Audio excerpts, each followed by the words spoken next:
ओम जी जाओ जाओ पन्नू पन्नू थोड़ी कुंपलिया जसराज बाबूजी सब जाओ। अब इतना ही ज्यादा नहीं है ना, बाकी सबका आभार। कराराम बेनी वाले सुरताराम बेलू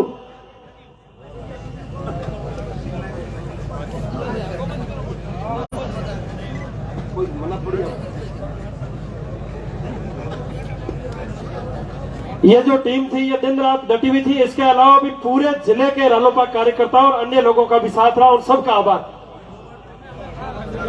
सतीश जी सारण भी पधारे और फटाफट पहन के और क्रमवार उतर जाए ना, माला पहन के वापिस सामने जाके बिराजे। मंच पर जो भी भाई खड़े हैं वो सभी बैठ जाए। कार्यक्रम लाइव चल रहा है, अभी नेताजी का भाषण होगा। बिल्कुल भी अव्यवस्था नहीं होनी चाहिए, बहुत ही अनुशासनशील तरीके से आज बालोतरा की धरती से एक नया मैसेज देना है। लोग ये प्रचार करते हैं कि राष्ट्रीय लोकतांत्रिक पार्टी के कार्यकर्ता अनुशासन नहीं जानते, तो आज हमको एक ऐसा संदेश देना है कि अनुशासन का परिचय देना है। कई लोग तरह तरह की बातें करते हैं, लेकिन राष्ट्रीय लोकतांत्रिक पार्टी का जो सच्चा कार्यकर्ता है वो हमेशा अनुशासन में रहता है, कानून का पालन करता है और ईमानदार होता है। इन बातों का आपको ध्यान रखना होगा। नारायण जी गोदारा भी आ जाए। अब हो गया, पूरी टीम का एक साथ कर दिया, नेताजी ने कहा सबका स्वागत कर दिया।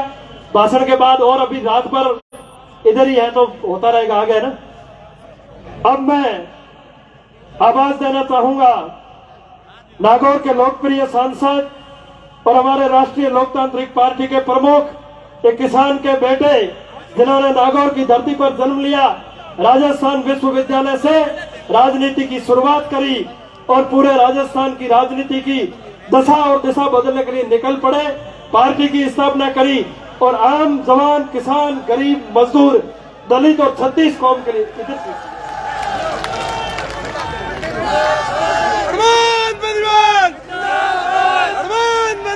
एक बार दोनों हाथ उठा करके जोरदार हनुमान बेनीवाल, राष्ट्रीय लोकतांत्रिक पार्टी। हनुमान जी आप संघर्ष करो, हनुमान जी आप संघर्ष करो।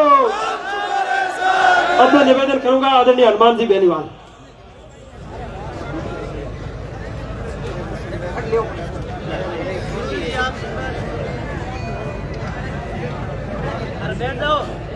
बालोतरा के अंदर पिछले 3 महीने से ज्यादा समय से 95 दिन से चल रहे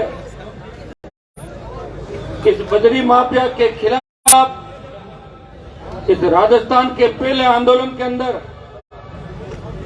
आज जिस जोश उत्साह के साथ आपने बालोतरा के अंदर जो ऐतिहासिक आंदोलन किया, जब मैं बालोतरा के अंदर आ रहा था मुझे लोग कह रहे थे कि बालोतरा में इससे बड़ा आंदोलन पहले कभी नहीं हुआ 70 साल के अंदर। मैं आप सबको बधाई देता हूं राष्ट्रीय लोकतांत्रिक पार्टी की पूरी टीम को, उमेदराम जी और इनकी पूरी टीम, मेरे छोटे भाई जो हमेशा कंधे से कंधा मिला के इस राजस्थान को बचाने के लिए हर परिस्थिति से लड़ने के लिए तैयार है। मुझे वो समय भी याद है 2013 से 18 का समय, जब वसुंधरा का राजस्थान में एक ही टारगेट था, कांग्रेस तो वसुंधरा के कदमों में पड़ गई थी।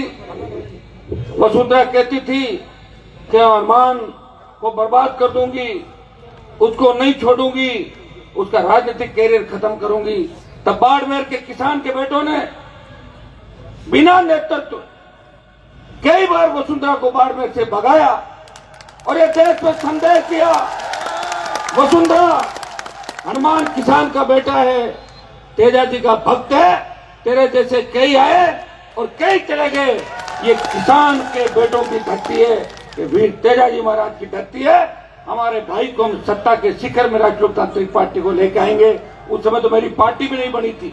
मुझे पता है छोटे छोटे बच्चे, एक में वीडियो देख रहा था, उस वीडियो को अगर कोई आदमी देखे, आज से 8-9 साल पहले का वीडियो था, जिसमें बाड़मेर के दोरों के अंदर किसान के बेटे हनुमान बेनीवाल जिंदाबाद के नारे लगाते हुए छोटे छोटे बच्चे दोरों के अंदर दौड़ रहे हैं कि हनुमान बेनीवाल आएगा, राजस्थान को बचाएगा। मैंने पहले भी कई बार कहा कि इस जिले से मेरा पुराना जन्म का रिश्ता है, इसलिए मैं बाड़मेर बार बार आ जाता हूं। यहाँ के नेताओं ने प्रयास किया कि हनुमान बेनीवाल को बाड़मेर में रोका जाए। हनुमान आता है, लोगों को जगाता है, अपने अधिकारों के प्रति जगाता है। उन नेताओं को तकलीफ होती है, उनके पेट में दर्द होता है। पहले जानलेवा हमला कराया मेरे काफिले पे, वो चाल किसकी थी आप भी जानते हैं। लेकिन मैंने बच्चों को लड़ने नहीं दिया। गाड़ियों के शीशे जरूर फूट गए 5-7, और पेराजी महाराज की कृपा थी मेरे ऊपर। उस दिन बड़ा हादसा हो सकता था, राजस्थान के मुख्यमंत्री भी ये चाहते थे। और आज जो मुख्यमंत्री खिलाफ बयान दे रहे हैं, वो तो कॉलेज यूनिवर्सिटी से लेके अपने पूरे जीवन के अंदर उनके ड्राइंग रूम और बेडरूम में अगर किसी की फोटो लगी हुई है तो अशोक गहलोत की फोटो है। वो हनुमान बेनीवाल को कमजोर करने का प्रयास कर रहे थे। जब मैं जोधपुर में देश के जवानों के लिए लड़ रहा था, जब देश के जवानों ने मुझे कहा हनुमान जी इस देश में हमारे लिए कोई नहीं लड़ रहा अग्निपथ के लिए, भाइयों मैंने पहले ही दिन इस अग्निपथ का लोकसभा के अंदर विरोध किया। और जब जोधपुर में 2 लाख जवानों की रैली करी, उस समय बालोतरा के अंदर आया पचपदरा में, तब कुछ सामाजिक तत्वों ने कहा रात को कि हनुमान को आने ही नहीं देंगे।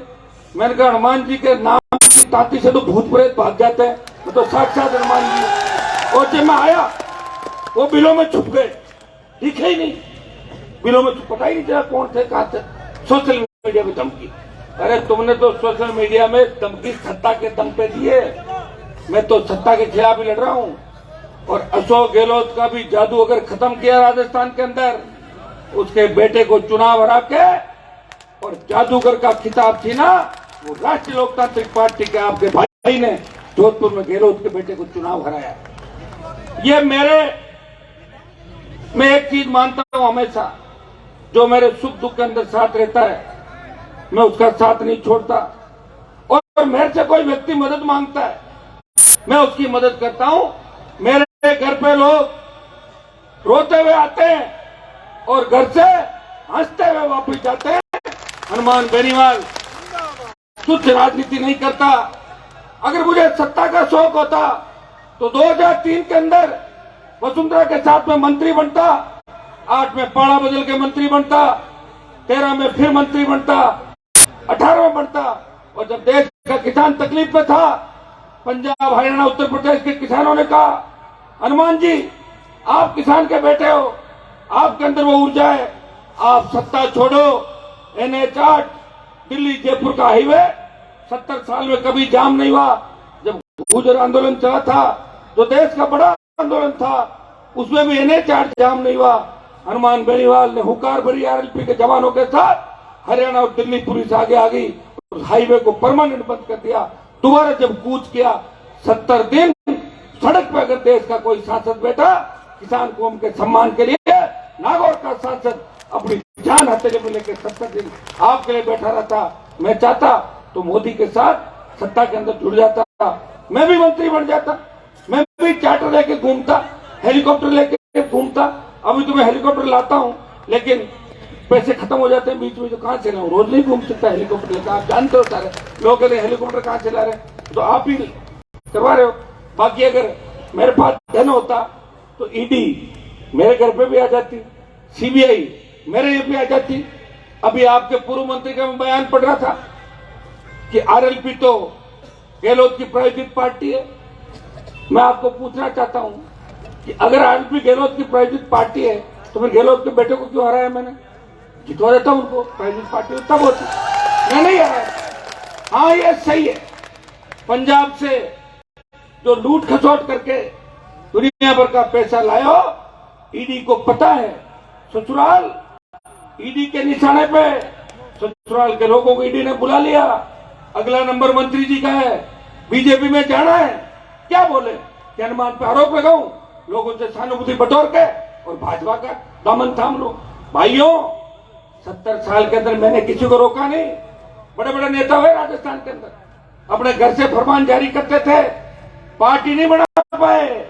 ये लोग घूमते ना, मेरे दादाजी, मैंने मना किया था कि पार्टी बना, दादाजी को बना था पार्टी राजस्थान के अंदर। कोई तो यूपी का झंडा पकड़ के लाता, कोई हरियाणा का बड़ा झंडा लाके जे करते रहते। मैंने पार्टी बनाई और पार्टी के टिकट बांटने के लिए ये नौजवान जो खड़े हैं ना मंच पे, इनमें ज्यादातर नौजवान नेता बन गए। इस राजस्थान में हजारों की तादाद के अंदर गुर्जर समाज, यादव समाज, जाट समाज, मेघवाल समाज, बावरी समाज, इन सबको लड़ना अगर किसी ने सिखाया तो नागौर के सांसद ने प्रत्येक नौजवान को उसके कानूनी अधिकार सिखाए, उसे लड़ना सिखाया, कानून की परिधि में रख के अपने हक और अधिकार की लड़ाई हनुमान बेनीवाल ने सिखाई। भाइयों, मैं तो सत्ता का मोह छोड़ के आपकी सेवा के लिए निकल पड़ा। मुझे मंत्री नहीं बनना, जवानी के अंदर लोग मंत्री बनना चाहते हैं और फिर मंत्री बनते बढ़ते फिर वो आगे बढ़ना चाहते हैं। मैं तो संतरी बनकर आपकी सेवा कराऊं देश के अंदर। कोई है ऐसा? अग्निपथ के अंदर 2 लाख जवानों की रैली करके जोधपुर में प्रधानमंत्री को चेतावनी दी, प्रधानमंत्री जी मैं आ रहा हूं दिल्ली की तरफ, फिर हाईवे जाम होगा और अग्निपथ को फिर लेना ही पड़ेगा। पंजाब के जब किसान आंदोलन हुआ, उस आंदोलन, राजस्थान में आंदोलन नहीं था, जब किसान आंदोलन हुआ सोशल मीडिया पे बच्चे डालते थे कि हनुमान जी आप मोदी की गोदी में बैठ गए। मैंने कहा गोदी में तो आपने बिठाया था, मेरे पास तो मेरी पार्टी थी। मैंने लोकसभा चुनाव के अंदर कहा किससे गठबंधन करूं, आप लोगों ने कहा मोदी से करो, ये किया गठबंधन, आपने कहा छोड़ दिया गठबंधन। 1 मिनट, मैं कौन सा फेविकॉल से चिपका था मोदी से, आ गया था बाहर। लेकिन भाइयों, उस आंदोलन का नेतृत्व पंजाब के किसानों ने किया था, हरियाणा का किसान साथ जुड़ा, यूपी दिल्ली का किसान जुड़ा। लेकिन राजस्थान में अगर आंदोलन का बिगुल किसी ने बजाया तो राष्ट्रीय लोकतांत्रिक पार्टी ने उस किसान आंदोलन का बिगुल बजाया और अपनी कुर्बानी इस किसान कौम के लिए दे दी। लेकिन नौजवानों का जो आंदोलन है, सेना को जो ठेके पे दिया है, इसके आंदोलन का अगर नेतृत्व कोई करेगा वो राजस्थान का जवान इस सेना के सम्मान के अंदर मैदान में इस आंदोलन को करेगा और प्रधानमंत्री को फिर झुकाएगा और अग्निपथ वापस करवा के दम लेंगे। ये मैं आपको विश्वास दिलाता हूं। आज जो यहाँ पे आंदोलन हो रहा है, मैं धन्यवाद दूंगा बाड़मेर की पूरी आरएसपी टीम, सर्व समाज नौजवानों को, मेरे यहां मंच पे उपस्थित मेरी पार्टी के प्रदेश अध्यक्ष पुखराज जी गर्ग, छोटे भाई खिमसर विधायक नारायण बेनीवाल, राजू खोजा प्रधान बावड़ी, भाई उमेदराम जी लड़ाई लड़ रहे लंबिया से, भोम जी ओसिया से, रेवत जी मुंडवा से, गजेंद्र, जलाराम, थान सिंह, पूरी टीम, चेनू, ये पूरी टीम जो यहाँ खड़ी है, हमारी महिला मोर्चा, ये सीताराम जी नाइक जिन्होंने उपचुनाव के अंदर बीजेपी के दांत खट्टे कर दिए थे, बराबर वोट दिए थे सुजानगढ़ के अंदर। आपने सीताराम जी को देखा होगा हेलीकॉप्टर में घूमते हुए, देखा था ना, आज के बहुत पॉपुलर है राजस्थान के अंदर। सत्ताराम जी देवासी, रऊफ साहब अल्पसंख्यक मोर्चे के हमारे प्रदेश के अध्यक्ष है, जैसलमेर से आते हैं, और तमाम जो हमारी टीम है, प्रताप जी आंजना, सारा सम्मानित मंच होते, सारा आगे सम्मानित मंच। ठीक है, मैं आप सबको इस बात का धन्यवाद दूंगा कि बाड़मेर से आपने साबित कर दिया कि आंधी और तूफान बाड़मेर की धरती से चलेंगे और सुनामी 23 में राजस्थान की धरती, जयपुर के अंदर सुनामी आएगी और शुरुआत बाड़मेर की धरती से होगी। भाइयों, मुझे लोग पूछते हैं कि आप बाड़मेर करते हो, बाड़मेर तो आरएसपी का जीते नहीं। मैंने कहा जीत गए ना भाई, तुम्हें तो बीजेपी को 3rd नंबर पर डाल दिया था, बीजेपी को तो हरा दिया था ना भाई। के अंदर दोनों दल है, बड़े मगरमच्छ है। हमने शुरुआत की, इस राजस्थान में कोई पार्टी नहीं बना पाया। मैं दिल्ली में जब जाता हूं तो यूपी और बिहार के एमपी कहते हैं हनुमान जी आप लड़ते थकते नहीं, कोई उद्योगपति आपके साथ नहीं, एक पैसा नहीं, रात को 12 बजे तक बैठे रहते हो कि मैं तो बोलूंगा मेरे भाइयों के लिए, हर जाति के लिए, एससी, एसटी, ओबीसी, हर समाज के आरक्षण के लिए। आप देखते हो रात को 12 बजे तक इंतजार करता हूं, मुझे बोलने से रोका जाता है, फिर भी मैं कहता हूं मुझे 1 मिनट का समय दो। मेरे भाई इंतजार कर रहे हैं कि लोकसभा के अंदर हनुमान बेनीवाल मामला उठाएगा, मैं पूरा प्रयास अपनी मान भाइयों। जो विधानसभा के अंदर था तभी मजबूती से लड़ता था, और विधानसभा के जो मेरे रिकॉर्ड थे वो कोई तोड़ नहीं पाएगा। 5 बार निलंबित हुआ था विधानसभा, 5 बार निलंबित। एक आध बार होते हैं, लोग थक जाते हैं दूसरी बार में, तो 6 महीने 12 महीने बाद। किसके लिए हुआ? आपके लिए हुआ। वसुंधरा से अकेला व्यक्ति लड़ता था विधानसभा में, कांग्रेस के 21 लोग जो भागते थे वो आती थी, उनको पता है उसका नाम वसुंधरा है, बंद करा देगी, मुकदमा दर्ज करा दी। मैं तो पता नहीं कितने मुकदमा दर्ज हुए, हथियार जब्त कर लिए, पासपोर्ट जब्त कर लिए, लेकिन मेरे हौसले को वसुंधरा रोक नहीं पाई। हनुमान बेनीवाल पे तेजा जी का आशीर्वाद था, जसनाथ जी, हेमा बाबा का आशीर्वाद था, राम साहब पीर का आशीर्वाद था। वो लड़ता गया, मजबूत भाइयों को साथ लेके चलता गया। 5-5 लाख की होकार रैलियां भर के दिल्ली तक चेताया, किसानों का कर्जा माफ करो, मुफ्त बिजली दो, टोल मुक्त राजस्थान, मजबूत लोकायुक्त, मेरे छोटे भाइयों को रोजगार दो। भाइयों, पेपर लीक की जो परंपरा राजस्थान के अंदर चली, वो परंपरा वसुंधरा के समय शुरू हुई थी। वसुंधरा गहलोत के गठबंधन ने इस राजस्थान को रसातल के अंदर डुबो दिया। आरपीएसए के चेयरमैन वसुंधरा के समय जेल में गए, जो अपने बेटी का एग्जाम खुद ही नंबर देते, खुद की बेटी को नौकरी लगाने के लिए। वसुंधरा के समय हुआ। कई भर्तियां रद्द हुई, गहलोत भी उससे पीछे क्यों? दोनों का गठबंधन है, अशोक गहलोत और वसुंधरा का। उन्होंने सरकार बचाने के लिए सबको फ्री हैंड कर दिया कि जाओ, मेरी गवर्नमेंट बच्ची चाहिए, कुछ भी करो। ये तो अच्छा है, ये एमएलए इनकाउंटर नहीं कर रहे, नहीं तो कई विधायक इनकाउंटर करने शुरू कर देंगे। क्या करोगे? हमारे नावा के एमएलए ने किस तरह किसान के बेटे की निर्मम हत्या करा दी। गहलोत के नजदीकी मेरे जोशी ने किस तरह उसका बेटा के कौन से मुकदमे लगे, जोरीलाल मीणा, राजेंद्र विधूड़ी, आपका मलिंगा, ये आधा दर्जन जो मुख्यमंत्री के करीबी लोग हैं, इन पे 302, परिवार पे 376, भ्रष्टाचार के आरोप लगे, परिवहन घोटाले पे परिवहन मंत्री पे आरोप लगे। लेकिन बीजेपी मौन है, बोल नहीं रही है, क्योंकि बीजेपी के विधायक, कई नेता महेश जोशी के साथ काम करते हैं। बड़े बड़े ठेके विधानसभा में जब दोनों पार्टियां हाथ मिला लेती है तो एक आवाज आती राजस्थान के किसी गरीब की, अब कौन बचाएगा राजस्थान को? तब राष्ट्रीय लोकतांत्रिक पार्टी लड़ने के लिए सड़क पर आती है, सदन में लड़ती है और दिल्ली में लड़ती है। हम चाहते हैं, हम बचाएंगे इस राजस्थान को। समय लग सकता है। अंग्रेज आए थे हिंदुस्तान के अंदर व्यापार करने के लिए। जब उन्होंने देखा या तो सीधे साधे लोग हैं, भोले लोग हैं, इनको बुला के यहाँ राज कर लो। व्यापारी आए थे और राज करने लगे। 200 वर्षों तक हमें गुलाम रखा। अंग्रेजों की गुलामी के बाद सामंती ताकतों ने, जागीरदारों ने हमारे ऊपर राज किया। फिर अकाल का साया और नेताओं ने धोखा दिया। नेताओं का धोखा तो आप इससे देख लो। आजकल तो कोई आदमी प्रॉपर्टी इकट्ठी करता है ना, तो जब एमएलए एमपी का फॉर्म भरता है तो उसमें सारी चीज लिखनी होती है, नहीं तो कहीं पकड़ा जाए सजता खत्म हो जाएगी। आप देखिए, मेरे पिताजी 1977 में एमएलए हुआ करते थे। 8 बार एमएलए एमपी घर के अंदर हो गए। प्रॉपर्टी कितनी है? 12 लाख या 9 लाख कितनी होगी? 9 बार में तो गाड़ी भी नहीं आती है। आजकल अच्छी शॉपिंग करके हो।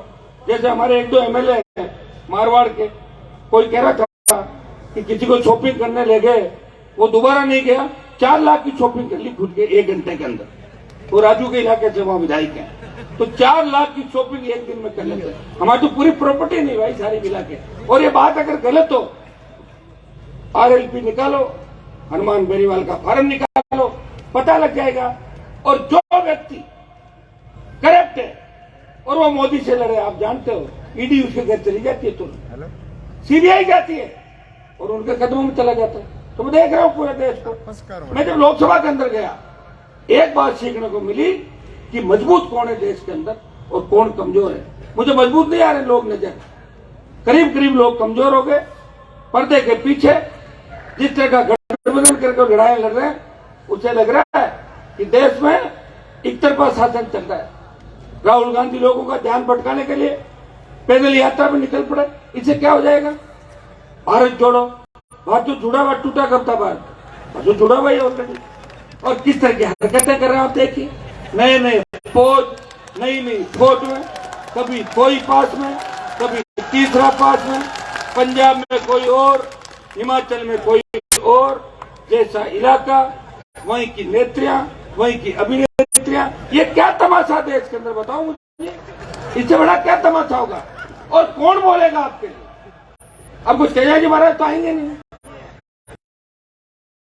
आप बताओ, अरे बीजेपी वालों को बयान लो ना, बोले वो तो नहीं दे रहे हैं, देंगे कहां से? वो देंगे तो काउंटर होगा। ये बयान देने का काम भी, सच बोलने का काम भी अब हमारा ही बचा है, क्योंकि हम ही सच बोल रहे हैं राजस्थान के अंदर। और इससे बोल रहे हैं कि चारों तरफ सरकारों ने जांच करा ली, कोई तो है जो बजरी माफिया के खिलाफ लड़ रहा है। भाइयों, मैंने बजरी माफिया के खिलाफ कई नेताओं को लड़ते हुए देखा था। सुबह लड़ते हैं और दूसरे दिन सुबह बजरी माफिया उनके घर पे अच्छे 5-4 फोन, कुछ सोने का आइटम, कुछ डायमंड, कुछ पैसा लेके पहुंच जाते हैं और वो कहते हैं ठीक है, हमने तो फॉर्मेलिटी करी थी, आप तो चलाओ, कोई दिक्कत नहीं, चलते रहो। यही है तो यहाँ से बाड़मेर के अंदर आंदोलन चला। पहले दिन सारी पार्टियों के लोग आए, सर्व समाज के लोग आए और बैठ के तय किया था कि बजरी के मामले में राजनीति नहीं होगी, बजरी सबको चाहिए। बजरी कांग्रेस को भी चाहिए, बजरी बीजेपी के लोग भी बजरी यूज करते हैं, आरएलपी के लोग करते हैं, बसपा का भी करते हैं। हर गरीब आदमी अपना घर बनाएगा तो अपने खेतों से, नदी से थोड़ी बहुत बुआर के अगर ट्रोली बजरी भर लाता है, उसको कौन सा पाप हो गया? बात हुई थी, मिलजुल के बात करेंगे। मैंने अचानक देखा कि कांग्रेस के मंत्री खुद ही सड़क पे आ गए। अब आप बताओ कि कांग्रेस के मंत्री अगर राजस्थान में ये कहते घूमे कि काम ठीक नहीं हो रहा है तो छोड़ दो मंत्री पद। अरे कम से कम मंत्री रहते हो तो ये बात मत बोलो। मैंने आज मीडिया वाले मुझे पूछ रहे थे कि पायलट साहब ये कह रहे हैं। अरे मैंने कहा तो पायलट साहब तो 4.5 साल से कह रहे और क्या किया उन्होंने? माने से चले गए थे, बोले मैं गिराऊंगा सरकार। उसमें मैं भी सरकार गिरा में, उनके साथ 3 विधायक मेरे गहलोत के खिलाफ थे, लेकिन अचानक पायलट का हृदय परिवर्तित हुआ और माने सर से सारी टीम को लेके और गहलोत के घर पे आ गए वापस। ये देखा नहीं देखा आपने? ये तस्वीर देखी थी आप लोगों ने? और अब मैं रोज बयान पढ़ रहा हूं, मैं तो कहता हूं पायलट साहब क्यों परेशान हो रहे हो? आपके पिताजी का इतना बड़ा नाम था, गुर्जर समाज आपके साथ है राजस्थान के अंदर। नई पार्टी बनाओ, आप पार्टी बनाओ, मेरी पार्टी बनी हुई है। और किसी के मन में अगर उसका दम घुट रहा है वो भी पार्टी बनाओ, आ जाओ, बना के लड़ाई लड़ते हैं राजस्थान के अंदर। और अगर बना के लड़ाई लड़ेंगे तो निश्चित रूप से कांग्रेस और बीजेपी को घर बिठा देंगे। लेकिन डराने में और कुछ करने में बहुत जोर आता है। मैं तो निकल पड़ा और अब इतना आगे निकल गया कि अब हनुमान बेनीवाल से समझौते के लिए लोग उसके दरवाजे पे आते हैं। मैं किसी के दरवाजे पे समर्थन और समझौता करने नहीं जाता। मेरा सर अगर झुकता है, आप लोगों के सामने झुकता है, तेजाजी महाराज के दरबार में झुकता है, राम का पीर के आगे झुकता है। किसी नेता को मैं नेता नहीं मानता। मेरे आदर्श भगत सिंह जैसे लोग हैं जिनकी मैं हमेशा बात करता हूँ, जिन्होंने प्राण न्यौछावर करके भारत माता को गुलामी की बेड़ों से मुक्त कराया था।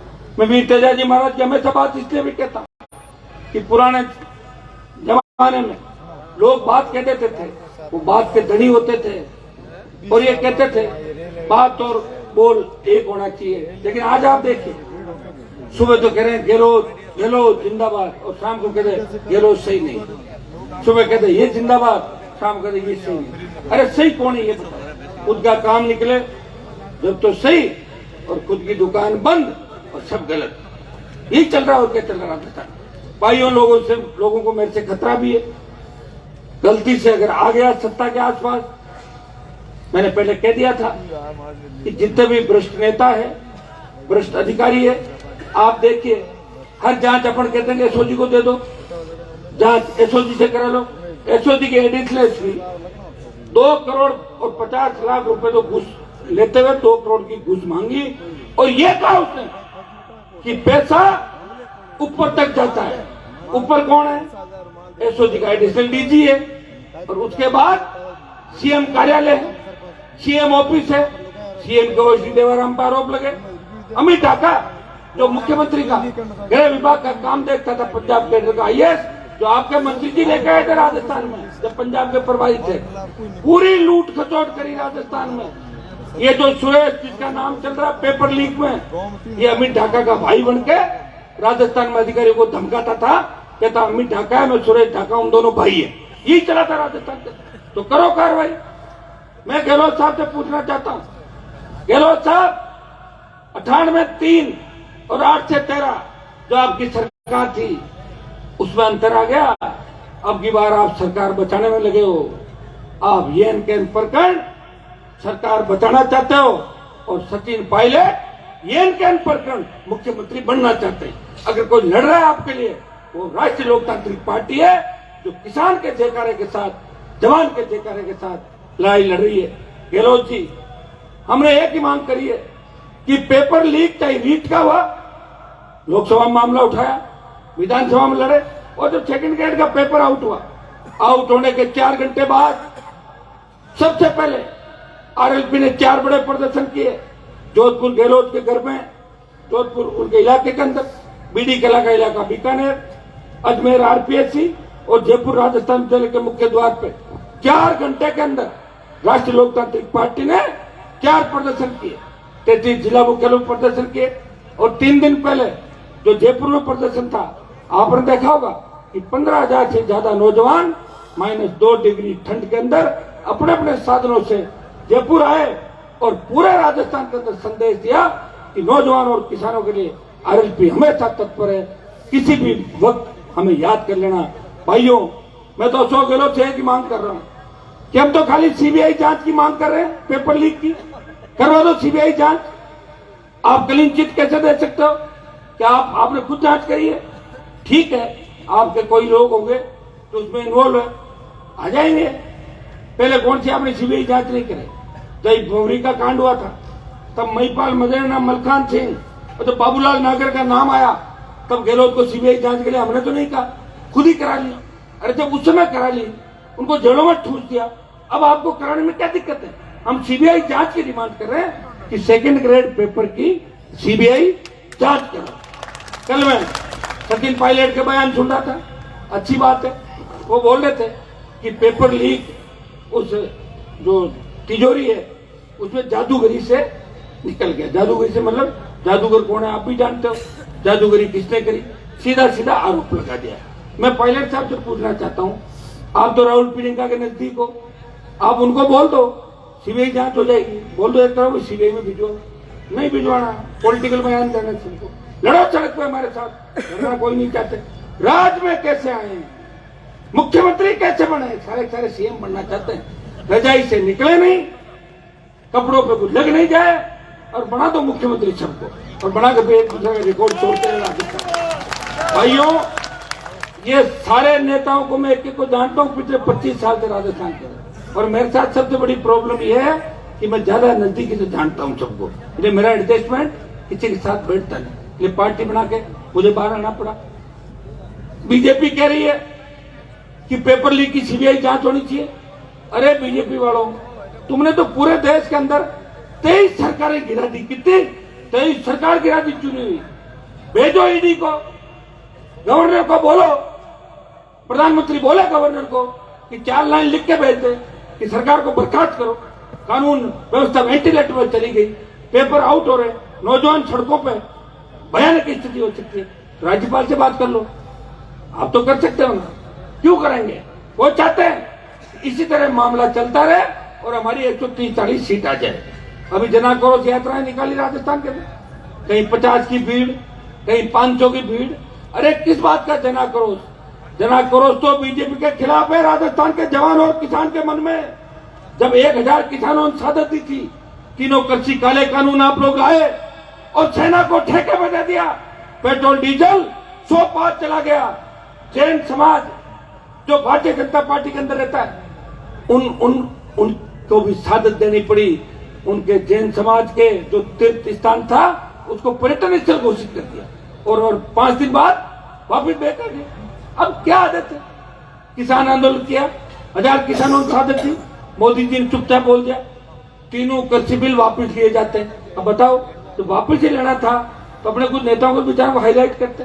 हमारे आपके जो कृषि मंत्री है बाड़मेर से, जब किसान आंदोलन के अंदर समझौते होते थे तो रोज मैं टेलीविजन में देखता था, मुख्य समझौते में कैलाश जी बैठेंगे, मुझे तो कभी नजर नहीं आए, इनको बिठाया नहीं कभी कैलाश जी। वो आता था नरेंद्र सिंह तोमर, पीयूष गोयल, जिनका किसानों से कोई लेना देना नहीं, वो किसानों की पंचायती करने आते थे। ये देखा कि नहीं देखा आप लोगों ने? अरे कैलाश जी को देखा क्या समझौते में कहीं बिठाए थे? नहीं देखा ना। हाँ, तो अब उसका मेरे पास तो क्या इलाज है? वो उनसे पूछो क्यों नहीं देखा, क्यों नहीं बैठे।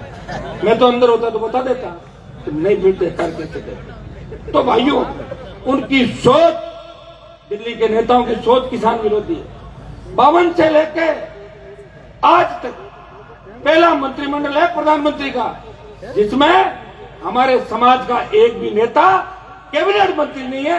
इससे बड़ा शर्म की बात नहीं इस देश के अंदर। और फिर कहते हैं कि हमने तो ये कर दिया, वो कर दिया।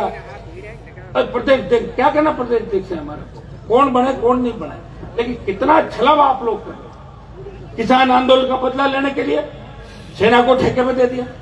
किसानों की लड़के, इनको तंग करो, परेशान करो, ये हमारे पास आए, रोए, गिड़गिड़ाए, उसके बाद मोदी जी कहेंगे ठीक है मैं देखता हूं। अरे क्यों मार रहे हो लोगों? पहले 1000 मार के बेग फुट पाए, हर मामले में बेग फुट पाए, तो जवान के मामले में भी आपको बेग फुट पाना ही पड़ेगा। इन जवानों ने सरकार बनाई दिल्ली के अंदर, ये तंग आ गए थे राहुल गांधी की हरकतों से, कांग्रेस की हरकतों से, कि बीजेपी को वोट डाल दिया लोगों ने देश में।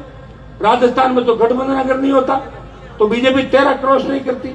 और अगर गलतफहमी है, 24 का चुनाव आ रहा है, भारतीय जनता पार्टी देख लेना 25 सीट लेती है, कितनी लेती हो तो आपके सामने हो जाएगा सारा। लेकिन उससे पहले 23 का सेमीफाइनल है। 23 का सेमीफाइनल में इसलिए कह रहा हूं, अभी जितने भी उपचुनाव है राजस्थान की जनता ने राष्ट्रीय लोकतांत्रिक पार्टी को बीजेपी से ज्यादा महत्व दिया। एक सीट आलपी जीती फ्यूचर के अंदर, उपचुनाव के अंदर। बल्लभनगर के अंदर सेकंड नंबर है भाजपा, चौथे नंबर पर जमानत जब्त होगी बल्लभनगर के अंदर। दरियावत में आरएलपी और बीजेपी का समर्थित उम्मीदवार सेकंड नंबर रहा और भाजपा थर्ड नंबर पर चली गई। सुजानगढ़ के अंदर 4000 सीताराम जी ज्यादा वोट बीजेपी पार्टी ने, जिनका कितना बड़ा नेटवर्क, प्रदेश अध्यक्ष उसी जिले का, 1 दर्जन नेता चूरू जिले के, और साड़ा के चुनाव के अंदर भी भाजपा बहुत वोटों से हारी। और अभी सरदार शहर का जो उपचुनाव था 47,000 वोट आरएलपी पार्टी ने लिए और भारतीय जनता पार्टी बड़े अंतर से हारी, हमसे आगे निकल गई थी। शहर में हमारे पास वोट नहीं था। मैं एक बात हमेशा कहता हूं कि हमारे साथ शेड्यूल कास्ट या मुस्लिम ये मोर्चा बनेगा तब हम पूरी तरीके से राजस्थान में सत्ता में आ जाएंगे। अकेली जाति, अकेला वर्ग, अकेला समाज अपने दम पे सरकार पूरी नहीं बना सकता। इस देश के अंदर कहीं भी देख रहे हैं, जहां जहां सरकारें बनी हैं, उत्तर प्रदेश में अगर यादव मुख्यमंत्री बने तो वहां के मुसलमानों ने और शेड्यूल कास्ट ने साथ दिया। मायावती मुख्यमंत्री बनी जब दलित की बेटी, तो वहां के मुसलमान खुल के उनके साथ आए। एक बार ब्राह्मण और मेघवाल का समझौता वार यूपी में स्पष्ट बहुमत मायावती को मिला।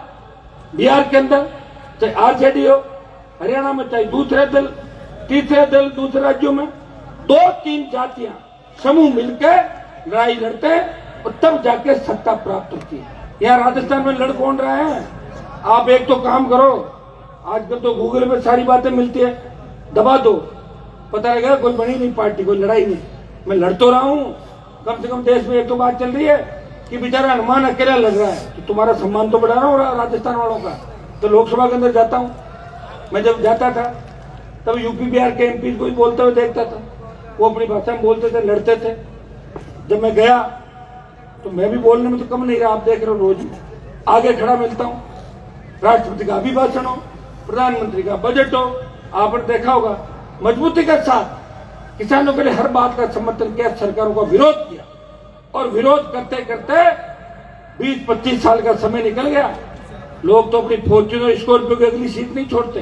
हनुमान बेनीवाल ने हमेशा सत्ता छोड़ी, इसलिए तो दूसरे नेताओं के गुलाम बनके दलाली करके अगर ये मुझे चुनौती दे रहे हैं, मैं उनको कहना चाहूंगा कि गलती से भी अगर मैं सरकार के आसपास आ गया तो तुम्हारी दुकानें परमानेंट बंद कर दूंगा, वापिस चालू नहीं होगी।